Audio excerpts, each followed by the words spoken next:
Indian union മുസ്ലിം ലീഗിനെ സംബന്ധിച്ചിടത്തോളം വളരെ ദേശീയ തലത്തിൽ നോക്കുമ്പോൾ ചെറിയൊരു പാർട്ടിയായിരിക്കാം. പക്ഷേ മർമ്മപ്രധാനമായ വിഷയങ്ങൾ ഉയർത്തിപ്പിടിച്ച് മർമ്മത്തടിക്കാനുള്ള ശക്തി അതിനുണ്ട് എന്നുള്ള കാര്യത്തിൽ യാതൊരു സംശയമില്ല.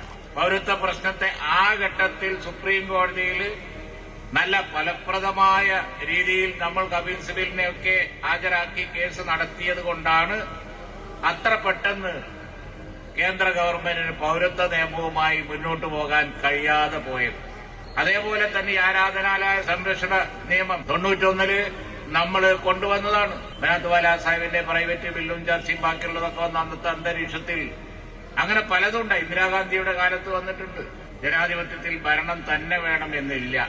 ഭരണമില്ലെങ്കിലും ഫൈറ്റ് ചെയ്ത് നിൽക്കാൻ മതേതര ശക്തികൾക്കാവും, ഇന്ത്യൻ നാഷണൽ കോൺഗ്രസിനും മറ്റു മതേതര ശക്തികൾക്കുമാവും.